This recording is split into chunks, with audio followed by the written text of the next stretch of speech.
apalagi kalau saya pernah coba sampai 100, di atas 100 ya, sampai 120 di All New Terios ini.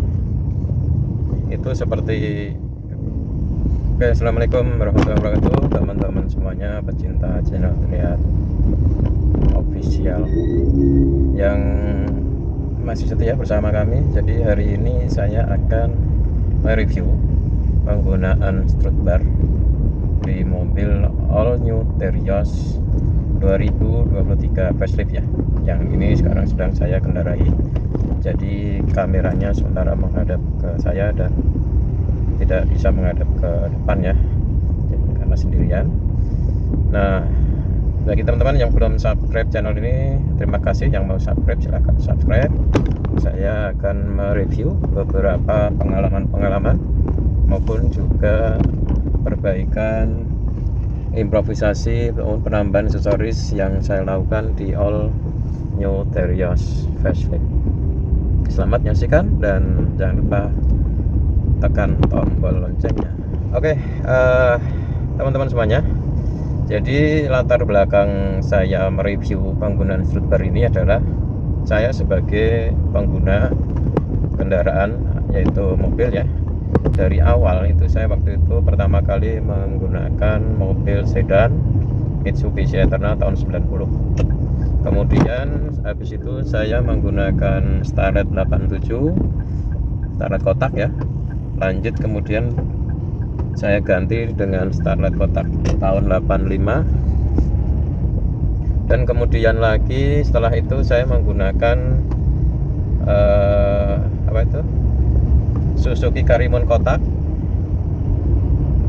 Setelah itu menggunakan Honda Freed dari 2014 sampai 2018. Kemudian saya ganti lagi Toyota Sienna dari 2019 sampai 2023, dan kesemuanya itu adalah rata-rata monokok, kemudian penggerak roda depan, dan juga rata-rata mobil yang bodi pendek ya, atau ceper. Nah, jadi dari situlah saya bisa merasakan ya bagaimana mobil ini yang level frame, kemudian tinggi, kemudian suspensinya seperti apa, itu saya rasakan, saya komparasi dengan mobil-mobil yang tadi saya sebutkan.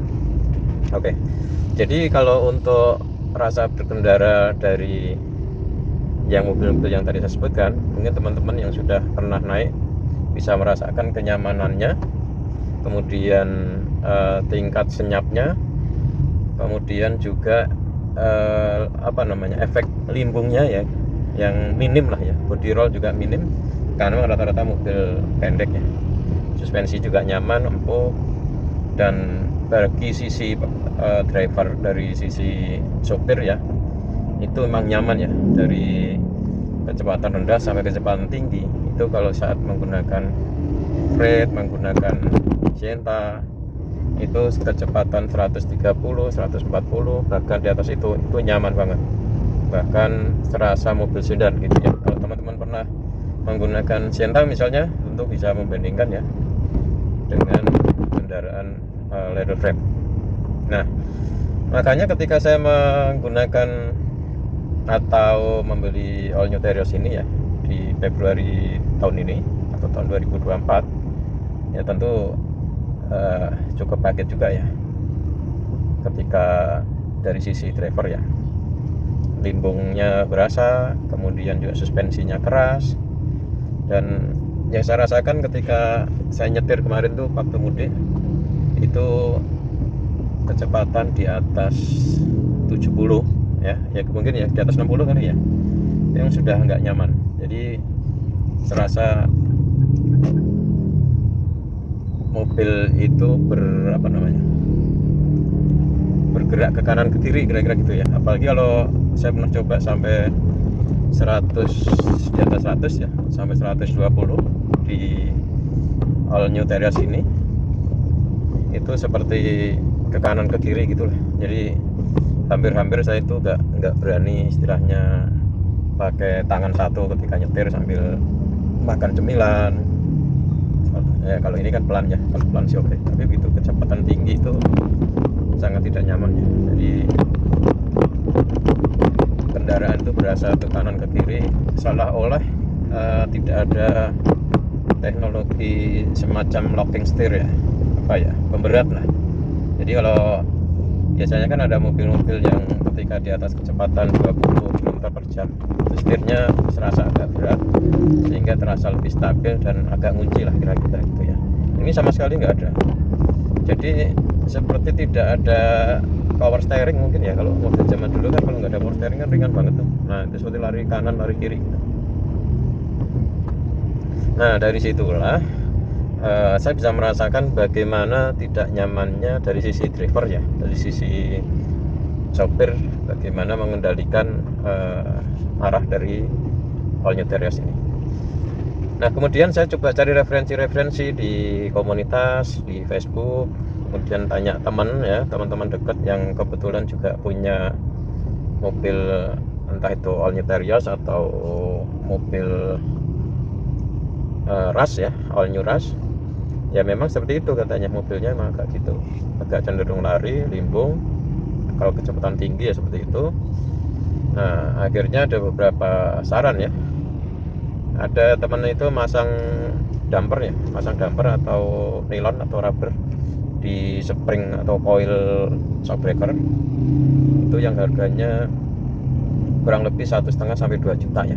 Itu udah dapat 4 atau 2 set ya, depan belakang, dan itu lumayan membantu katanya. Nah akhirnya saya coba cari referensi tentang damper, tapi belum yakin. Kemudian kebetulan di komunitas kan sering ada diskusi tentang limbungnya kendaraan ini ya, baik ANT maupun ANR ya. Nah dari situ kemudian ada yang rekomendasikan juga untuk memasang strut bar. Jadi akhirnya saya coba cari referensi tentang strut bar ya, strut bar atau link stabilizer ya, kadang disebut juga ya, besi penghubung lah antara shockbreaker kanan dan shockbreaker kiri di kendaraan. Nah setelah itu dalam misi pencarian di komunitas itu juga ada sahabat yang menawarkan strut bar. Saya coba cari-cari lagi di YouTube ya, teman-teman bisa ketik aja strut bar fungsinya. Nah jadi di situ ada penjelasan teori dasar tentang strut bar, bagaimana fungsinya ketika di kendaraan, dan ternyata strut bar ini sering dipakai di kendaraan-kendaraan off-road dan juga kendaraan mobil balap ya, dan tidak hanya di dalam negeri, di luar negeri pun juga seperti itu.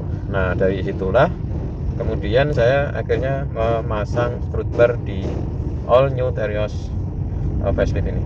Nah teman-teman bisa cari di playlist channel ini ya untuk pemasangan strut bar, dan ya tidak begitu sulit, cuman ya ada sedikit lah kesulitan, tapi bisa diatasi.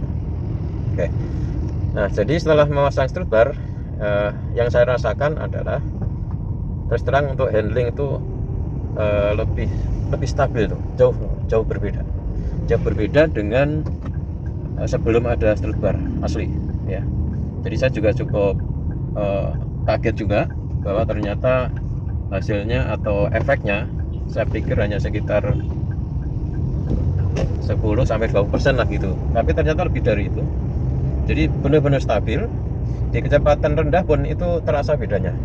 Ini saya kecepatan sekarang ini di sekitar 40 ya, itu terasa lebih mantap lah untuk pengendaliannya. Jadi yang saya tadi sampaikan, ketika di atas 20 itu ada semacam locking steer atau pemberat gitu ya. Nah itu kira-kira seperti itu. Jadi sopir steer itu terasa lebih berat ya. Jadi kalau dilepas pun nggak lari kanan kiri. Nah kita nanti akan coba saya akan masuk tolnya. Kalau di jalan biasa kan paling maksimal 40 ya. Seperti ini saya sedang di kecepatan 40 di jalan protokol, nggak bisa kencang. Nanti saya akan sampaikan ketika di kecepatan agak tinggi lah, cuman nggak tinggi banget ya. Tetap karena kita harus hati-hati jaga keselamatan. Oke ya, sementara itu dulu, saya dalam perjalanan menuju tolnya. Nah, oke teman-teman, sekarang saya sudah berada di pintu tolnya menuju ke arah Jakarta. Nanti saya akan sampaikan ya bagaimana kesan berkendara dengan menggunakan strut bar ya. Nah, untuk pembelian strut bar sendiri saya belinya kemarin di online di toko hijau ya.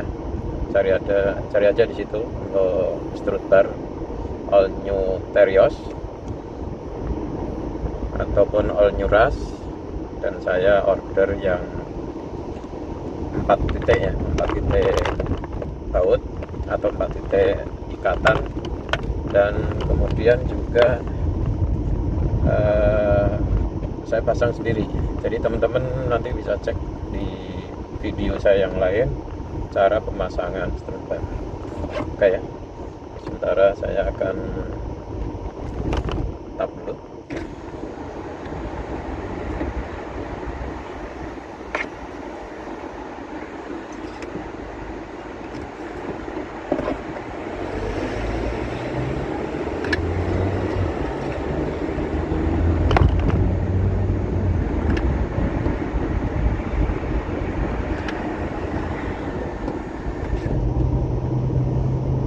Saya di kecepatan 60 km per jam.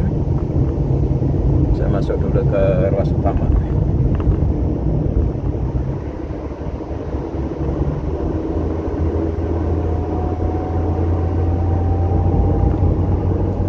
Saya kondisi 80 sampai 100, jadi saya bisa lepas tangannya. Oke, bentar ya. Nah, ini kondisi di 80 sampai 100 teman-teman. Nih ya. Ya, ini untuk eksperimen aja, cuma untuk amannya ya jangan lepas setir ya, ini tetap saya pegang ya. Cuma sekali lagi, kesan berkendara dengan pemasangan strut bar itu sangat jauh berbeda, sangat jauh lebih stabil dibanding tanpa ya. Ketika di jalan yang bergelombang atau jalan agak rusak, itu memang kesannya springnya itu agak lebih, atau shock breakernya atau suspensinya agak lebih keras sedikit. Tapi saya kira itu wajar ya, sebanding dengan hasil yang kita dapat lah. Kalau saya lebih memilih ini gitu, karena terus terang saat kendara dengan yang lebih stabil itu lebih nyaman, dan tentunya akan lebih aman ya saat kita membalap, mendahului kendaraan lain, atau saat-saat di tikungan. Ini saya di kecepatan 110 ya, cuman nggak bisa kenceng-kenceng karena ini dalam kota, nggak boleh juga kan kenceng-kencengnya.